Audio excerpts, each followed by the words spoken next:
Pansin ang gumagawa Oops ng ka ulit. mabuti. Ang pinapansin nun palagi, kita mo yan?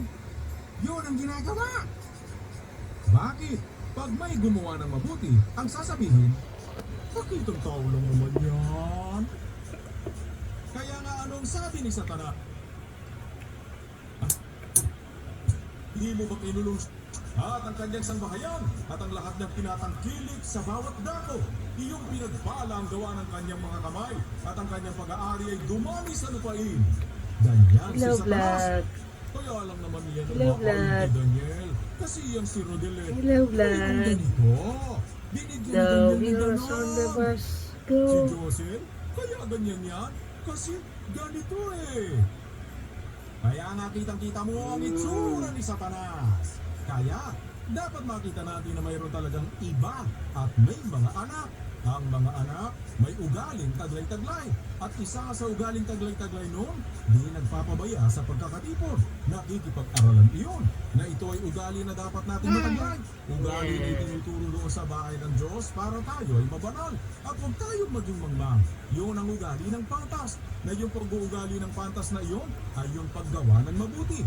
Na yung paggawa ng mabuti na iyon ay magdadala sa iyo sa ikasasakdal mo. Mataas na antas ng kabanalan Flying kiss. ang ating maaabot Flying kung mananatili at magpapatuloy tayo doon sa sinasabi ng Biblia na huwag natin Bread pa, bread. iiwanan yung paggawa ng mabuti. At pagka ikaw ay gumagawa ng mabuti, ang sabi sa 7:12 ng Roma, kaya nga ang kautusan ay banal. Ikababanal po ba o hindi? Ikababanal. Ang sabi pa, Ay. at ang utos ay banal at matuwid. Ay. Ikatutuwid po ba? Ikatutuwid po. At mabuti.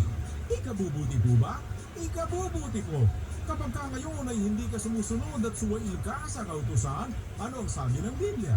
Sa 3:3 po ng Tito, More. sapagkat tayo Ay, naman ng unang panahon ay mga mangmang, mga suwail. Alam po natin ngayon na kapag I suwail ay want mangmang, kaya para wag kang maging mangmang, wag kang maging suwail. Ang ibig sabihin kasi ng suwail, kung ano ang utos, sinusuway. Kaya hindi ka mababanal kapag suwail ka, sapagkat ang utos ay ikababanal. At hindi ka I matutuwid kapag suwail ka. Kaya nga yung mga suwail na anak, di matutuwid ang mga yan. Yung mayroong sinasabi ang magulang sa kanila na hindi sinusunod. Di matutuwid ang mga ganyan. At ang kababagsakan ng mga ganyan ay magiging mangmang at mapupunta sa masama.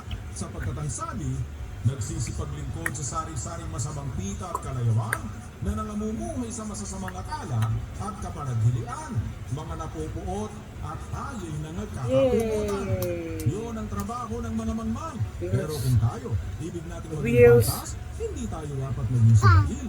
Na yung mga utos na ikababanal, yung utos na ikatutuwid, yung utos na ikabubuti, The wheels. doon tayo sumusunod para mataglay natin ang pantas na pag-uugali. Pantas na pag-uugali na hindi nag-iiwan ang paggawa ng mabuti. Na siyang ugaling dapat na ugali doon sa loob ng bahay ng Diyos. Dahil ang sabi ng Biblia, kung ating pupuntahan yung 5:17 ng Efeso, kaya The huwag wheels. kayong maging mga mangmang, kundi unawain ninyo kung ano ang kalooban ng Panginoon. Sa talata Oh, that's 15, too mga big. ingat nga kayong lubos kung paano kayong lumalakad. Huwag gaya ng mga mangmang, Yay. kundi gaya ng marurunong. Kung ganoon pala, paano ka dapat lumakad? Lumakad tayo ng ating pag-uugali, gumagawa tayo ng mabuti.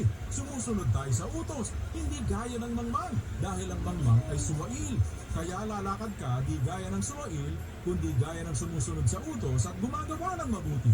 Yung kasing pagsunod sa utos, paggawa mo ng mabuti. Kaya nga ang kasunod, na inyong samantalahin ang panahon, sapagkat ang mga araw ay masasama.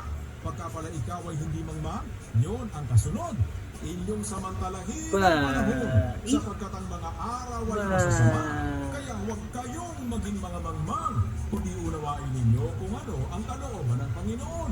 Kapag ikaw ay di mangmang, marunong kang magsamantala ng panahon. Ano po ba ang sinasamantala sa panahon? Sa 6 ng Galacia, kaya nga, samantalang kahit pagkakataon ay magsigawa tayo ng mabuti sa lahat at lalong-lalo na sa mga kasambahay sa pananampalataya. Sasamantalahin mo ang panahon na habang tayo ay may pagkakataon, magsigawa tayo ng gawain ng patas, lalo na sa mga kasambahay sa pananampalataya. Ano po ang ibig sabihin?